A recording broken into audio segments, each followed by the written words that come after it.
For many years, the only way to experience macOS without having to sell a kidney was through the world of hackintoshing. But with Apple phasing out Intel and moving entirely to their own in-house Apple Silicon chips, the golden age of Hackintosh is officially drawing to a close. Before this door shuts forever, I want to pull off one last crazy experiment. Today's victim is this ancient Dell Latitude laptop, a machine that spent its entire life grinding away on Windows and is now just old and sluggish. Today, I'm gonna force it into the brutal world of Hackintosh. Can this crappy piece of hardware actually deliver a smooth, stable experience just like a real MacBook? Or is the software gonna completely break beyond repair? Let's find out right now. This is the Dell Latitude E5440 laptop, an absolute legend that made waves when it first launched back in 2014. Back then, this thing was incredibly popular and well loved, but time catches up to everyone, and looking at it now, it's a total wreck. The outer shell is covered in scratches and the Dell logo on the lid is actually partially peeled off. It's obviously seen better days. Moving to the inside, the trackpad and keyboard keys are worn completely shiny. The two trackpad buttons and the plastic bezel right below the screen are all rough and blistered up, which looks pretty nasty. I honestly have no clue what this machine has been through. And that's not all. Now the bottom cover is popping out at the corner, leaving a massive gap, and the CD drive tray is loose. The whole thing just feels flimsy, like it's about to fall apart. There's barely any branding left on the surface to identify it. The only clue is the Latitude E5440 name printed right below the keyboard. We do still have a nostalgic Intel sticker over in the corner here. It's heavily scratched and faded, but you can still make out the words Intel Inside Core i5. Alright, so the looks are definitely rough, but performance is what actually matters. What I'm wondering right now is, can a battered machine like this even run anymore? There's only one way to find out. I plug in the power, hit the button, and luckily it actually boots up. I jumped into the BIOS to do a quick spec check, and here we go. The machine is running a single 4GB stick of DDR3 RAM with 1600 MHz. The CPU is a Core i5-4300U with 2 cores and 4 threads, topping out at a max clock speed of just 2.5 GHz. As for storage, it's completely blank. There isn't even a drive installed inside. Now keep in mind that 4GB of RAM is definitely not going to cut it for macOS, but luckily there's still one empty slot left. So now we're gonna need to gear up this old machine with both a drive and another stick of RAM. Alright, looks like we're doing a little surgery here to upgrade these parts. Taking off the back cover of this Dell is actually pretty easy. I just need to undo a few screws, pop out the battery, and gently pry off the plastic panel. Man, even though the outside is a total train wreck, it's surprisingly clean in here. At least that saves me from having to waste time cleaning it out. The laptop supports a standard 2.5-inch drive and has that one free RAM slot, so I'm throwing in a 240GB SATA SSD. It's fast enough, has enough room for the essentials, and already has Windows installed, so we can use it right away. And I'll slide in another 4GB RAM stick, bringing us up to a grand total of 8GB running in dual channel. That should be plenty, right? Now I just need to snap the cover back on, lock the battery in, and we're good to go. The whole process is very simple and quick. Let's power it on, and awesome, it boots straight into Windows. Quick hardware check. We've got our Core i5-4300U, and the full 8GB of dual channel RAM are showing up perfectly. But Windows 10 on this machine isn't looking too good.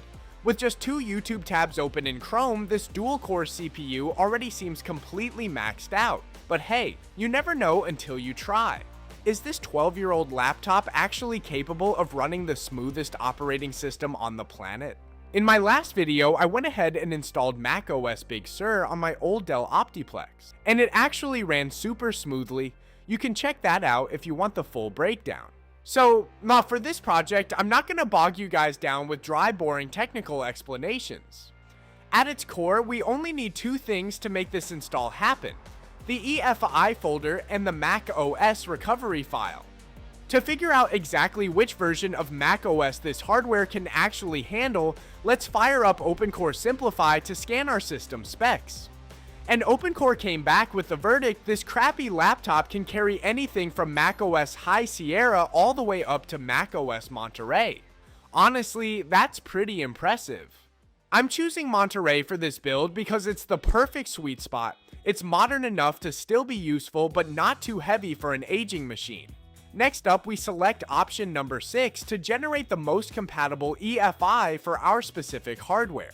For the audio codec, we'll just stick to the default for now since we can always tweak it later. And boom, just like that, we've got the exact EFI folder we need. Next, to get the macOS Monterey recovery file, we need to use the OpenCore PKG tool. Go to the Mac recovery folder, make sure your machine has Python installed for it to run. To get the recovery code for Monterey, open the recovery URLs file, copy the exact code, open CMD right in this folder, paste it, and run. And just like that, we have our recovery folder. Alright, our two most important weapons, EFI and recovery, are ready. Now plug the USB into the machine, open Rufus, select non-bootable mode, and format the USB to GPT and FAT32. Done. Now just copy both the EFI and recovery folders over to the USB. Everything is ready for action. Before installing, remember to switch the boot mode to UEFI and disable Secure Boot in the BIOS. Select boot from USB. A massive wall of code will start flashing across the screen like crazy, but don't panic, that's good news. It means the system is alive and booting. And here, the Apple logo. Pick the language and go to the macOS recovery screen. Next, jump into Disk Utility, format the drive to APFS and GUID, name it, and we're good to go. Now on for the moment of truth. Click Reinstall macOS Monterey. Oh no, we've hit a snag. Monterey just refuses to download. I tried it a few times, but it still won't install. Honestly, I don't know why. Maybe the golden age of Hackintosh really is drawing to a close. So we're going to have to pivot to another version. I'll settle for Big Sur. The setup process is exactly the same. Plug in the USB, boot it up, format the drive, and this time the Big Sur installer actually kicks in. Finally, we can breathe a sigh of relief. After about half an hour of agonizing waiting, just staring at walls of code flashing across the screen, it's finally done. We are officially booted into macOS. And oh, wow, the trackpad works right out of the box. Sweet. Let's breeze through on the language, region, and initial account setup. And boom! There's that legendary Big Sur wallpaper. My ancient Dell laptop has officially evolved into a MacBook.